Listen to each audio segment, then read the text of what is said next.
여러분 안녕하십니까? 프레스룸 라이브 유한솔입니다. 조금 전 10시 10분경 김건희 여사가 광화문 민중기 특검 사무실로 공개 출석했습니다. 헌정사상 초유의 전 영부인의 공개 소환 조사인데요. 포토라인에 선 것, 특검 조사를 받는 건 모두 처음 있는 일입니다.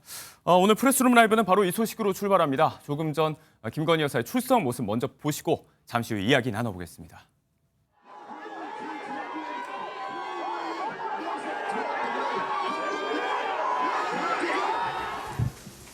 국민 여러분께 저같이 아무것도 아닌 사람이 이렇게 심려를 끼쳐서 진심으로 죄송합니다. 수사 잘 받고 나오겠습니다. 국민에게 더 하실 말씀 없으십니까? 추가 질문 나중에. 죄송합니다. 명품 먹거리와 명품백인데 네, 법조팀 박은채 기자와 이야기 나눠보겠습니다. 어서 오세요.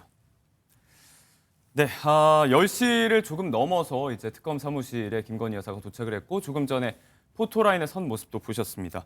조금 전 10시 22분까지 대기하다가 23분에 조사실로 들어가서 이제 조사가 시작이 된 것 같은데 자, 일단 이렇게 전 영부인으로선 처음으로 특검의 소환 조사에 공개 응하게 됐습니다. 앞서 지난 6월에는 건강상의 이유로 병원에 또 입원했다가 퇴원할 때 또 휠체어 신세를 지는 모습 때문에 이제 건강상의 우려 이야기도 나왔었는데 휠체어를 타고 나오는 거 아니냐라는 예상도 있었지만 걸어서 이렇게 공개 출석을 했습니다.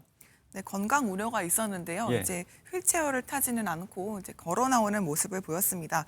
이제 방금 말씀해 주셨지만 이제 국민들께 죄송하다라는 말을 하면서 이제 의혹과 관련한 질문에는 말을 아꼈는데요. 네. 김건희 여사는 이제 보셨던 것처럼 이제 광화문에 있는 특검 사무실로 걸어 들어갔습니다. 1층에 포토라인이 설치돼 있는데 네. 우천을 대비해서 이례적으로 특검에서 건물 2층에도 이제 포토라인을 설치했었습니다. 예. 이번에는 공개 출석이기 때문에 취재진 질문을 피할 수가 없었는데요. 이 전현직 대통령의 부인이 수사기관의 피의자로 공개 출석하는 것은 예. 말씀하신 것처럼 이번이 헌정사상 처음입니다. 2004년 5월 고 전두환 전 대통령의 부인 이순자 예. 여사가 전 전 대통령의 비자금 사건에 관해서 지금은 없어졌는데 대검 중수부에 출석해 조사를 받았을 때도 예. 소환 사실이 귀가 후인 당일 밤에 알려졌고요.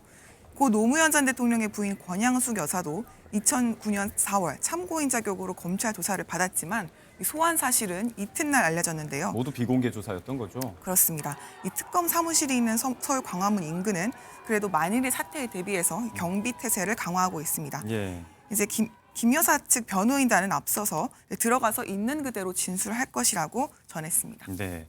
저같이 아무것도 아닌 사람이 심려 끼쳐 죄송하다. 성실히 조사에 임하겠다. 짤막한 답변 이후에 기자들의 질문에는 묵묵부답으로 이제 입장을 하는 모습까지 보셨는데 박 기자가 이야기한 대로 이제 이전에 있었던 전현직 대통령들의 부인에 대한 조사는 공개 소환 조사가 아니었고 비공개 조사로 이뤄졌고 이렇게 또 초유의 포토라인 앞에 서서 입장을 밝히는 모습까지 봤습니다. 일단 지금 앞에서 보신 것과 마찬가지로 지지자들이 집회를 벌이고 있는데 이런 집회 규모라든지 오늘 날씨도 또 비가 오고 있으니까 우천 상황도 고려해서 실내에 이렇게 포토라인을 또 따로 마련을 했어요. 어떻게든지 여사를 좀 포토라인에 세우겠다. 특검 측의 강력한 의지가 좀 실현된 거라고 봐야 될까요? 그렇습니다. 지난 2020년 4월에 김 여사가 처음으로 이제 도이치모터스 사건 관련해서 고발을 당하는데요. 예. 이제 이 수사 대상이 됐는데도 이제 중앙지검은 지난해 7월 이제 이 사건을 조사하면서 이제 이원석 당시 검찰총장에게 보고를 하지 않고 제3의 장소인 대통령 경호처 부속 건물에서 비공개로 조사를 진행한 바 있습니다. 특혜 논란이 있었죠. 그렇습니다. 특혜 논란과 함께 이제 검찰총장에게 보고를 하지 않았다는 이른바 패싱 논란까지 불거졌는데요. 이 당시에는 김 여사가 영부인 신분인 만큼 경호상의 문제가 이유로 제시되긴 했습니다만 예. 이번에는 윤석열 전 대통령의 파면으로 김 여사도 공적인 지위를 잃었기 때문에 이제는 검찰청 출석을 피할 명분은 사라진 셈입니다. 네. 하지만 이번 소환 조사에서 김 여사는 이제 보셨던 것처럼 포토라인에서 취재진의 질문을 피할 수가 없었습니다. 이제 어제 오후 오정희 특검보가 정례 브리핑에서 법과 원칙에 따라 통상의 절차로 진행한다고 강조한 바 있습니다. 네. 지난 윤 전 대통령 조사 때와 마찬가지로 별도의 티타임은 갖지 않겠다. 일반 피의자와 다름없이 대하겠다라는 입장과 함께 법과 원칙에 따라서 부장검사급에서 조사를 하겠다라는 특검의 입장이 박은채 기자의 말대로 이제 전에 있었는데 여기에 따라서 오늘 조사는 어떤 사람이 맡게 될까요? 네, 말씀하신 것처럼 요약하면 부장검사 2에 부부장검사 1명이 조사에 들어갑니다. 예. 그래서 조사실은 일단 12층에 위치해 있고요. 민중기 특검과의 면담 없이 이제 부장검사급이 조사를 하게 되는데 첫 번째 조사는 2021년 서울중앙지검 1차 수사팀, 그러니까 도이치모터스 수사팀에 있던 예. 이제 한문혁 서울 동부지검 형사 5부장 검사가 맡고요. 이제 한 부장 검사는 금융범죄 최고 전문가로도 네. 꼽히는 인물입니다. 이제 그 다음에 명태균 공천 개입 조사는 인훈 울산지검 형사 5부장 검사가 맡는데 예. 지난해 11월 창원지검에서 명태균 의혹이 불거졌을 때도 관련 수사를 이어온 바 있습니다. 네. 이제 마지막 순서는 김효진 서울 남부지검 가상자산범죄 합동수사단의 부부장 검사가 맡는데요.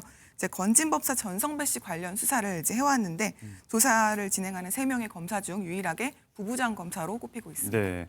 오늘 조사에 들어갈 한문혁 부장검사가 이제 들여다봤었던 지난 중앙지검 1차 조사 그리고 또 재기 수사 이후에도 이제 이 도이치모터스 주가 조작 사건을 수사를 해왔었는데 김건희 특검이 들여다보고 있는 크게 16가지 혐의 가운데서 오늘 이 부분이 가장 이제 핵심 쟁점이 될 것 같고 또 그 외에 어떤 혐의점에 대한 조사가 이루어질까요? 네, 말씀하신 것처럼 수사 대상이 16가지나 됩니다. 예. 그래서 오늘 첫 조사에서는 이 3가지 위주로 물어볼 예정인데요.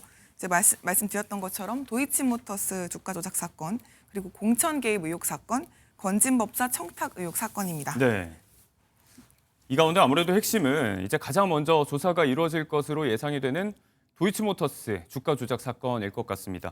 관련해서 이제 이 주가 조작의 핵심 인물 컨트롤 타워로 알려진 이종호 전 블랙펄 인베스트먼트 대표가 어제 구속이 됐습니다.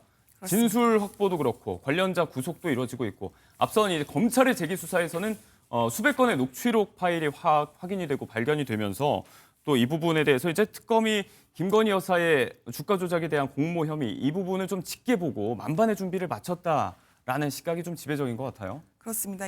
말씀하신 이종호 구속부터 짚어가면요. 예. 이제 사실 구속된 사유는 도이치의 어떤 핵심 의혹이라기보다는 이제 도이치 사건에 연루된 이제 이정필 씨라는 이제 사람의 그 변호사법 위반, 그러니까 이종호 전 대표의 변호사법 위반 혐의로 이제 구속영장이 이제 발부가 됐는데 예. 이제 이정필 공범에게 이제 내가 김건희 부부, 윤석열 부부랑 친하니까 이제 말해서 집행유예를 받게 실형 해주겠다라는 대신에 집행유예 받게 해주겠다. 그런 명목으로 8천만 원을 이제 수수한 혐의입니다. 이제 말씀하신 것처럼 신병을 확보를 했기 때문에 네. 진술을 받기가 조금 더 용이해진 셈인데요. 그래서 도이치모터스 의혹부터 설명을 드리면 네. 이제 최근에 윤석열 전 대통령 부부를 압수수색하면서 이제 김 여사가 권오수 전 회장 어제 조사를 또 받았는데 가장 통정 매매를 했다고 영장에 적시한 걸로 네. 알려졌습니다. 그래서 이제 김 여사를 방조범을 넘어서 공동 정범으로 수사하겠다고 이제 사실상 밝힌 셈인데요. 네. 이제 김 여사는 지난해 10월 검찰에서 모두 공모 방조 혐의에 대해서 무혐의 처분을 받은 바 있죠. 네. 그런데 이제 특검은 이제 시각을 바꿔서 주가 조작 기획 단계에서부터 참여했을 가능성을 살펴보고 있습니다. 그래서 이제 항소심 재판부는 이제 판결문에서 공동정범의 조건으로 실현하려는 공동의 의사가 있어야 되고 네. 그 의사에 따라 범죄 실행에 관여하는 역할을 해야 한다고 강조를 했는데 이제 이렇게 얘기하면서 이제 전주의 방조 혐의는 유죄로 판단하면서 김 여사의 공모 혐의는 무죄로 봤단 말이죠. 예. 그런데 이제 그 진술이 어떻게 나오느냐에 따라서 또 이런 판단도 달라질 걸로 보입니다. 네. 주가 조작 시세 조종 사실을 김 여사가 인지했는지, 김 여사 본인의 계좌를 지금 주가 조작 세력이 직접 운용을 했고 또 실제 그 투자금이 시세 조종에 활용이 됐는지 이런 부분들을 규명할 질문들이 집중적으로 오늘 나올 것으로 보입니다. 가장 이제 수사가 많이 진척된 것으로 알려진 도이치모터스 주가 조작 사건과 별개로 또 건진법사 청탁 의혹과 관련해서도 이제 건진법사 본인이 압수수색의 대상이 됐고 또 핵심 관계자인 통일교 전 간부 윤모 씨가 구속이 또 돼 있는 상태죠. 여기에 더해서 공천 개입 의혹 관련해서도 명태균 씨와 당시 공관위원장이었던 윤상현 의원 이렇게 관련자 소환 조사가 줄줄이 이루어졌단 말이죠. 이 두 건은 수사망이 좀 좁혀진 상태일까요? 어떻습니까? 그렇습니다. 말씀하신 것처럼 관련자 소환이 이어지는 가운데 이제 윤상현 의원의 새로운 진술, 그러니까 윤 전 대통령으로부터 전화를 받았다라는 이제 새로운 진술도 나온 바 있고요. 예. 그다음에 공익 제보자인 강혜경 씨도 앞서 조사한 바 있고 어제는 미래한국연구소장인 김태열 소장도 소환 조사한 바 있습니다. 저희 취재에 따르면 예. 이제 어제는 하루 종일 김건희 여사가 어떻게 이제 그 명태균 씨를 알게 됐느냐에 예. 대한 이제 질문이 오갔다고 하고 알려진 바처럼 이제 함성득 교수 등이 언급됐다고 합니다. 그래서 지금 공천 개입 의혹에 대해서 수사가 가장 또 활발하게 이루어지고 있는데 예. 이제 공천 개입 의혹에 대해서 간단하게 설명을 드리자면 네. 이제 지난 2022년 창원 의창 보궐선거에서 이제 김 여사와 윤석열 전 대통령이 이제 공천에 개입했다는 의혹으로 이제 설명을 할 수가 있습니다. 예. 그래서 특검팀은 이제 당선인 신분을 이용해서 윤석열 전 대통령이 당 공관위의 업무를 방해했다라고 크게 보고 있고요. 또 아울러 김상민 전 검사의 공천에 대해서도 김 여사가 부당하게 개입했다는 관여했다는 의혹도 수사하고 있습니다. 이제 가장 중요한 혐의는 이제 김영선 전 국민의힘 의원의 공천 대가로 무상 여론조사를 받아갔다는 건데 네. 원래 여론조사를 의뢰를 하면 돈을 내야 되잖아요. 근데 그렇죠. 그 돈을 내지 않았기 때문에 이제 정치자금법 위반이 아니냐 그리고 특가법상 뇌물 혐의도 적용할 수 있지 않을까 살펴보고 있는 걸로 알려졌습니다. 이 세 가지 혐의에 더해서 특검은 여사의 나토 순방 당시 착용했던 고가의 명품 목걸이의 행방 여기에 관련해서도 질문을 좀 할 것으로 알려져 있습니다. 앞서 여사의 친오빠의 장모 집에서 발견됐다고 알려진 목걸이는 김 여사가 이제 모조품이라고 주장을 하고 있는 상황 아니겠습니까? 그 목걸이가 두 개가 있는데 하나는 이제 건진법사가 건넨 그라프트 네. 목걸이가 있고 이제 나토 순방 때 그 착용했던 반클리프 앞에 목걸이가 있습니다. 그게 앞선 목걸이죠, 지금. 그렇습니다. 그래서 이제 나토 순방 때 착용한 6천만 원 상당의 이제 반클리프 앞에 목걸이를 착용했는데 예. 말씀하신 것처럼 모조품이라고 지금 말을 바꾼 상태입니다. 그런데 이제 이게 그 재산 신고에 누락됐다는 의혹이 있어서 좀 문제가 됐는데 그래서 특검은 최근 이제 순방에 동행한 조현경 행정관을 포함한 이런 수행원들을 불러 조사를 했는데요. 예. 특이할 점은 한 행정관으로부터 이 목걸이가 너무 순방에 차고 가기에 너무 비싼 것 아니냐라는 예. 우려가 대통령실 내부에서 제기된 바 있다고 진술을 확보한 걸로 알려졌습니다. 요거는 이제 재산 신고 누락에 관한 거고 말씀하신 대로 건진법사 청탁 의혹에서 불거지고 있는 또 다른 목걸이 여기에 대한 행방도 이제 쟁점이 될 수 있는데 별개로 이제 명품 가방을 수수했는데 이걸 신발로 바꿨고 이게 여사의 신발이고 이런 점들도 오늘 좀 질문이 나올 수도 있을 것 같습니다. 16가지 혐의 가운데 일부라고 해도요. 이렇게 지금 저희가 간략하게 이야기를 해도 물어볼 게 굉장히 많고 방대한 조사가 될 것 같은데 조사 시간이 언제까지로 잡힐지 일단 인권보호 수사 규칙에 따라서 일모로 9시 이후부터 6시까지는 조사가 안 되잖아요. 협의해서 조금 더 이뤄질지 아니면 김 여사는 이제 건강상의 이유로 조금 더 일찍 맞춰달라 이렇게 요청을 해놨던 상태 아니겠습니까? 그렇습니다. 계속해서 이제 건강에 문제가 있다. 그래서 병원 퇴원도 이제 늦게 한 바 있는데요. 예. 변호인 3명을 대동하고 오늘은 장시간 조사는 거부할 걸로 보입니다.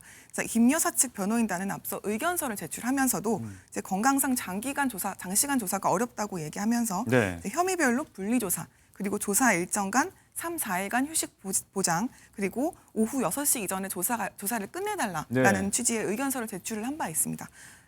하지만 특검부는 정례 브리핑에서 이제 별도 협의가 불필요하다면서 예. 이제 통지된 일자에 출석하는 걸로 충분하다는 뜻을 전달했다고 밝힌 바 있습니다. 받아들이지 않은 거죠, 그러니까. 그렇습니다. 오늘 조사도 뭐 오후 9시 혹은 그 이후로까지 이어질 가능성이 좀 있다고 봐야 될 것 같습니다. 별개로 김건희 특검은 윤석열 전 대통령에 대한 체포영장을 발부받아서 지난 1일 또 1차 집행에 나섰다가 실패한 과거가 있는데 마감 시한이 내일까지입니다. 일단 2차 집행은 좀 보류한 것 같고 기류가 변하는 것 같아요. 윤 전 대통령은 이제 변호인 선임계를 제출했고 특검 측에서는 일정 관련해서 변호인과 논의하겠다. 조금은 누그러진 분위기거든요. 그렇습니다. 특검 조사를 거부하고 있는 윤 전 대통령에 대한 체포영장 재집행은 조금 이제 미뤄진 상황인데요. 오늘 김건희 여사 조사가 있기 때문에 네. 이제 작용을 한 것으로 보입니다. 그래서 특검팀은 어제 브리핑에서 재집행을 언제 할 것이냐 묻는 취재진의 질문에 예. 더 이상 불필요한 논란이 생기는 걸 우려한다라고 말을 아끼기도 했습니다. 이제 저희가 추측하기로는 변호인 선임계를 내지 않고 있었는데 네. 선임계가 제출된 것을 보면 조금 변호인 윤석열 전 대통령 측에서 체포 등 이제 조사에 좀 협조할 의향이 있는 것 아니냐라고 특검 측에서 받아들인 걸로 보이는데요. 네. 특검팀은 아직까지 변호인과 소환 조사 일정이나 이제 방식을 논의한 바 없다고 밝혔습니다. 네. 그래서 이제 오늘까지는 체포영장 집행 계획이 없다고 밝힌 바 있습니다. 이제 조율을 해서 네. 자진 출석을 협조를 이끌어내겠다는 방침으로 보입니다. 네, 혹은 뭐 이제 조은석 내란 특검 때와 마찬가지로 기소로 이어질지 이번 변호인 선임계 제출이 거기에 대한 뭐 대비 차원이다라는 전망도 또 분석도 있는데 한번 지켜보도록 하겠습니다. 박은채 기자와 이야기 나눠봤고요. 네, 고맙습니다.